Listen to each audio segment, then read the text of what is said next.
Les Maliens ont répondu massivement vendredi à Bamako et à travers le pays à l'appel de la junte à manifester contre les sanctions ouest-africaines et à faire pièce aux pressions internationales qui ne faiblissent pas, ont constaté les correspondants de l'AFP. Pas de mobilisation contre la CEDEAO sans les femmes. Elles sont prêtes à répondre nombreuses à l'appel patriotique, lancé par les autorités de la transition, pour une grande mobilisation contre les sanctions imposées à notre pays par l'organisation sous-régionale.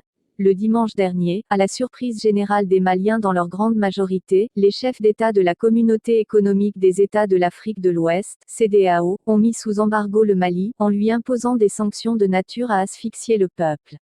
Face à cette attitude inhumaine de cette organisation dont notre est membre fondateur, les organisations de la société civile, dans leur diversité, ont prévu une grande mobilisation patriotique, demain vendredi 14 juillet.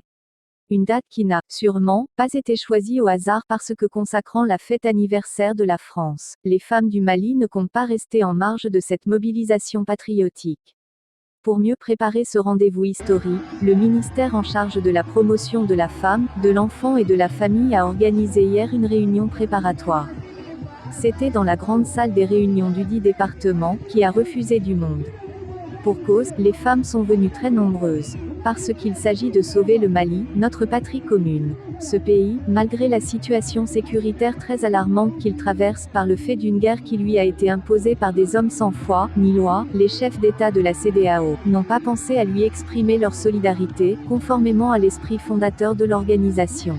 D'entrée de jeu, la directrice de la promotion de la femme, de l'enfant et de la famille, a souhaité la bienvenue à ces braves dames engagées et plus que déterminées à défendre la patrie. Elle a aussi exprimé son satisfecit pour cette grande mobilisation. La junte tente de rallier les Maliens autour d'un discours patriotique et les appelle à manifester vendredi contre les sanctions infligées par la Communauté économique des États de l'Afrique de l'Ouest, CEDEAO, gel des avoirs au sein de la BCEAO, fermeture des frontières avec les États membres, suspension des transactions. Le Mali a donc été lourdement sanctionné dimanche par la CEDEAO et l'UEMOA. En cause, la volonté de la junte de se maintenir au pouvoir pendant encore 4 ans. Elle qui s'était pourtant engagée en septembre 2020 à organiser des élections en février 2022. Les autorités maliennes ont dénoncé ces sanctions. En réponse, elles appellent ce vendredi 14 janvier à une journée de manifestation dans tout le pays. La junte militaire et ses soutiens veulent faire de ce rendez-vous une démonstration de force. Depuis le 9 janvier, nous sommes en train de mobiliser les gens à tous les niveaux, explique Bakora Konaté, le secrétaire général du collectif national des acteurs de marché du Mali. Nous avons envoyé des messages pour que tout le monde se mobilise sur toute l'étendue du territoire malien, des grandes villes jusqu'aux hameaux. C'est pour manifester la volonté du peuple malien, le soutien sans faille et inconditionnel du peuple malien aux autorités de la transition, qui sont en train d'œuvrer pour que la paix revienne sur toute l'étendue du territoire malien, précise-t-il avant d'ajouter, trop c'est trop. Nous voulons dire à la CEDEAO que nous ne sommes pas d'accord avec elle. La junte se drape dans la souveraineté nationale. Elle a demandé jusqu'à 5 années supplémentaires. Elle s'est dite incapable actuellement d'appeler les Maliens aux urnes en invoquant l'insécurité persistante sur un territoire dont les 2/3 échappent au contrôle des autorités.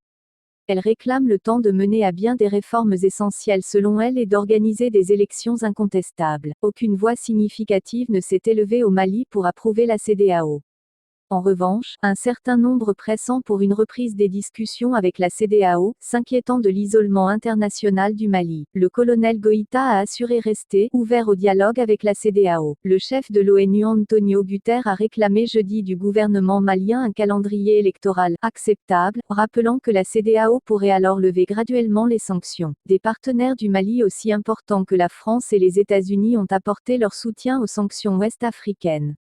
Le chef de la diplomatie européenne Josep Borrell a indiqué jeudi que l'UE allait prendre des dispositions, dans la même ligne que la CEDEAO. Aucune sortie de crise n'est discernable pour le moment. Le secrétaire général de l'ONU a dit travailler avec la CEDEAO et l'Union africaine pour créer les conditions d'un retour de la junte à une position raisonnable et acceptable.